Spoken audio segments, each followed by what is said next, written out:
Hello everyone, thanks for coming out. We're here with Simon, aka Ghost Teeth, Simon Tran, and we have a beautiful installation in the Fabrifaction Gallery that Simon did. He did paintings and covered the walls with some of his imagery, and we thought we would have a nice artist talk with him before the show came down and invite the public to come in and learn a little bit more about Simon. Simon, we've been working with him a couple years now. We had a solo show with him last year. Some of these two large paintings were exhibited last year on the walls here in the Fabrifaction Common area. And then also, Simon's just an ongoing artist. We carry his work in our art shop. We have the installation up front. So anytime you guys are interested in checking out some of Simon's work, come down to the gallery, and we also have some work in our flat files, some prints by him as well. Simon's a prolific painter. He's constantly creating paintings, always creating a very cohesive body of work. And he recently, I guess when did you graduate, Simon? A year and a half ago? Actually just a year ago at this year point. ago, Yeah. Simon graduated from UC Berkeley. Yeah. I was studying painting with John McNamara, who we're showing next door in our other gallery. So Simon, why don't you just give us the lowdown on what you've been up to, talk about your installation, and if anybody has any questions during the talk, feel free to chime in, and afterwards feel free to hang out and mingle about and enjoy the work up front as well. Thanks, Matt. Thanks for Simon. that introduction. Thanks everybody for hanging out on a Thursday evening. I guess I could just first talk about the title of the show. It's called Swaddle and Surrender. It's based off of when my daughter was young, when she was first born. I used to wrap her in blankets, and that whole thing is called swaddling. I don't know if any of you have kids, but anyway, so I was just really interested in how the patterns on the blankets would overlap, and you're thinking about drapery and how it can be kind of dramatic, how things cross over, and a pattern will stop and then stop into the crease and then continue elsewhere. I always thought that was a really interesting kind of way to look at movement. So that was one of the inspirations for the show and the work, and basically the process in which I make the work. So a lot of my work is based off of her and my relationship with her, and then from that, why would I make a painting for my daughter to look at is me dealing with my own personal history and my family history as well, and using the mode of abstraction to kind of encapsulate all of that information, which is a lot and gets confusing. So I think abstraction is probably the best way to kind of share that within a painted surface. How old's your daughter, Simon? She's 6 now. She's in kindergarten, finishing up next month. What do you think of your paintings that you're making for her? I would oftentimes show her the work, and she would just sometimes she'd be I don't know what that is, and I don't know. And then other times though, she would point out stuff, and sometimes I'll ask her to title a piece. The one piece that is, I guess the bigger piece that is 2 panels, the diptych that is cut wood, I asked her to name that, and she named it Snake Valley, and I thought that was appropriate because I've also been, in looking at my own personal history and then my cultural history, I've been looking at different parts of Vietnamese culture, and I was looking at patterns and traditional ceremonial garments from Vietnam, and I stumbled upon these really colorful garments that were also like, there's a lot of like wrapping that happens with those garments, and I thought it was like really appropriate for with like the swaddling and all of that. And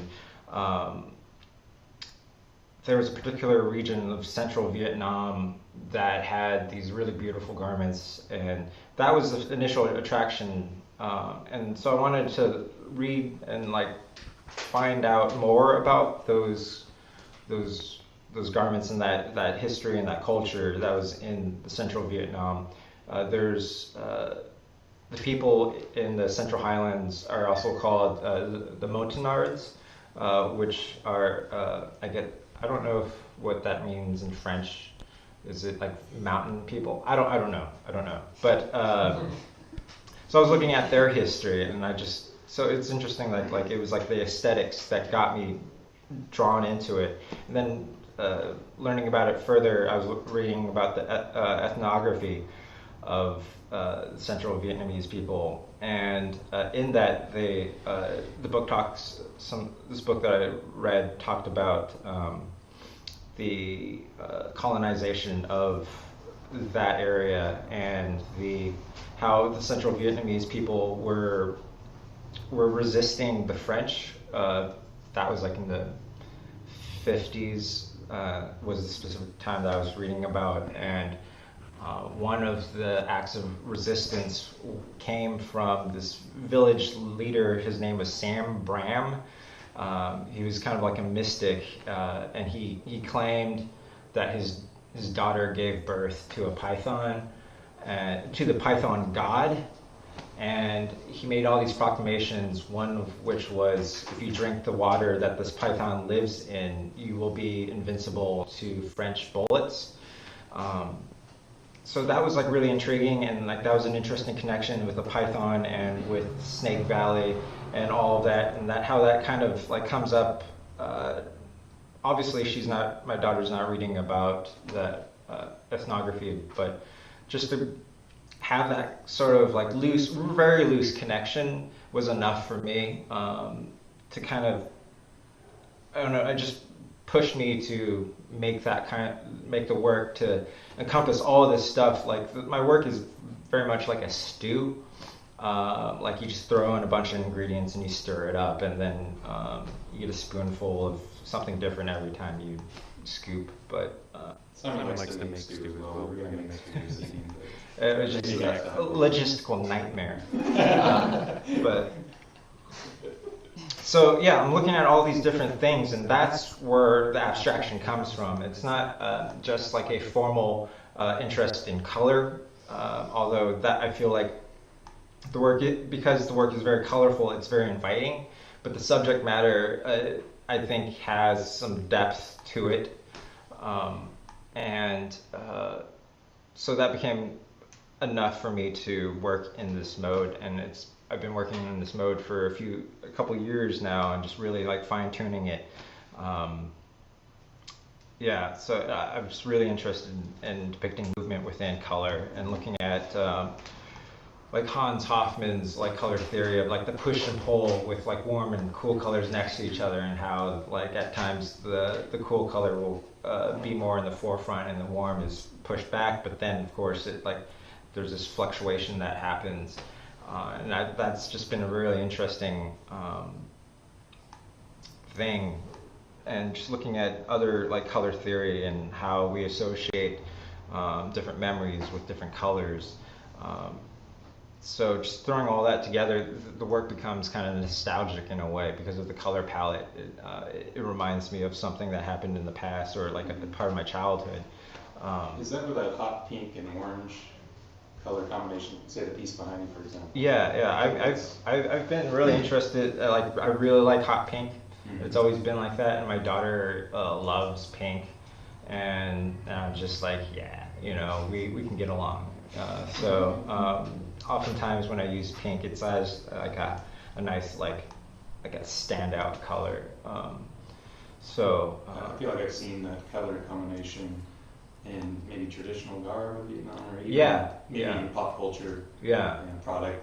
Yeah, packaging definitely. and things Yeah, like yeah. that. There's a lot of like really bright neon colors in the traditional garbs, and I think it's really interesting because those bright colors coming from uh, I don't know where they come from, but like they're, you're in the jungle, and I guess you might be, I'm assuming it's more green, A lot of green. So like for these colors that really, really stand out, much like maybe like some of the animals in the jungles, that some of the birds would really stand out. So yeah, I thought that was really that was a big drive for me to use color. Seems like it's almost a reaction to the overly green environment. I saw this similar thing in Indonesia. At least traditionally, not in the cities, but in the countryside, it's really green. It's just so lush, Yeah. so green. And I even heard of expat Westerners getting some kind of green sickness or something, just like being overwhelmed by this green.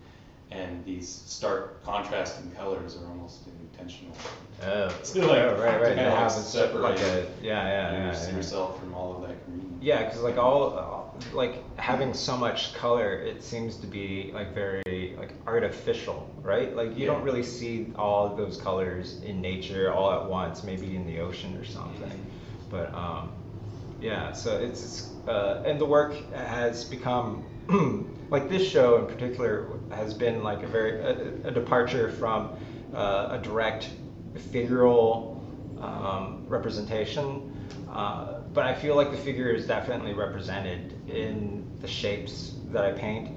Thinking about being swaddled, and like so these like bean shapes that I paint start to represent the figure. If you think about swaddling and like how they're really the forms are very economized after being wrapped, So yeah, so definitely like a lot of the wall painting is in reference to the figure, I feel like.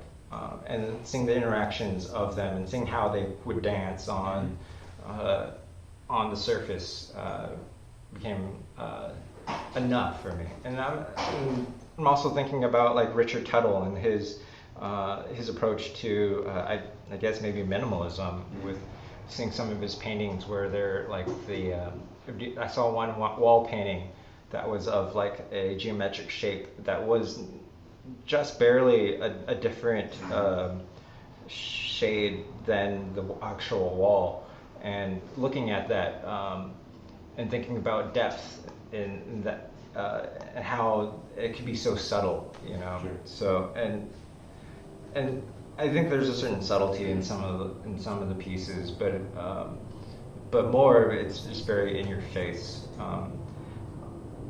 And I'm also interested in layers and how like the physical layers of paint and how that happens in my work. My work is very spontaneous and in a sense with the parameters of dipping into my own personal history and such.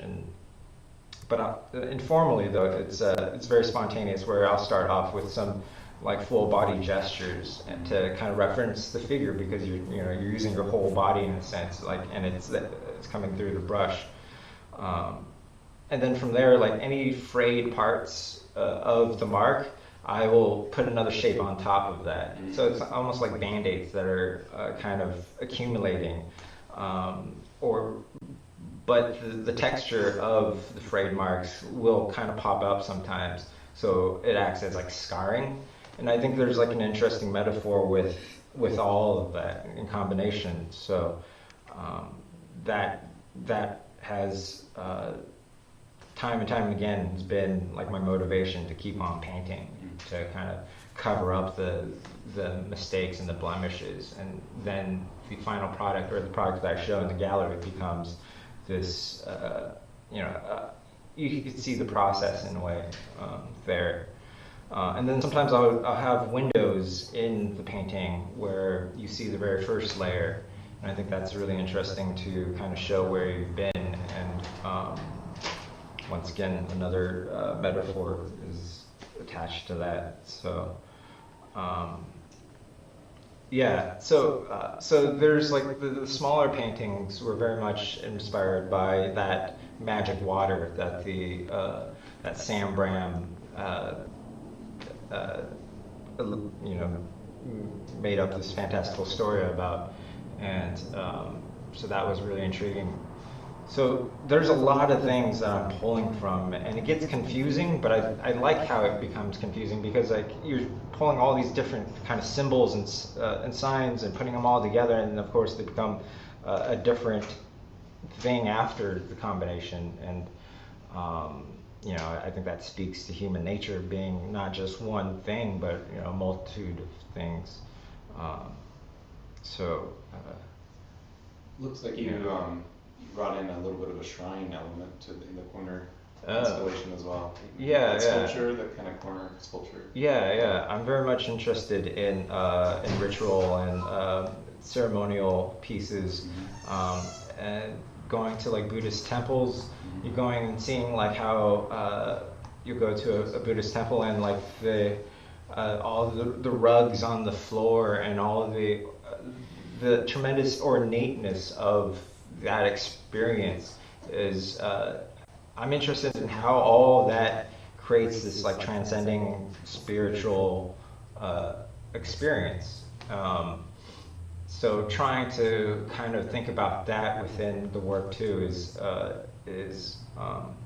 something that I'm interested in and trying to articulate in one way or another. And I oftentimes paint these kind of feathery marks, and that's usually from like a sumi brush. You can get like a fine tip to like a wider mark, all within one stroke, and I think that's really interesting. And there's a sense of movement within those marks that have been really interesting to me. So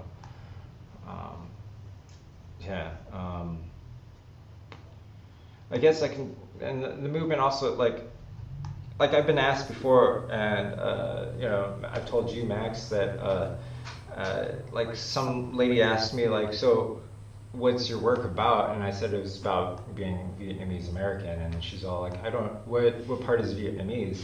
And I told her, well, I'm a Vietnamese American artist, so I think my art will reflect that in one way or another, and I think that's honest. I mean, the part of like my personal like family history that like I feel like I'm trying to extrapolate through the paintings is the sense of movement and like the sense of assimilation. Like my parents moving to America because of the Vietnam War, which is also another like part of my work, is trying to make sense of something that was like I'm removed from, but it's basically the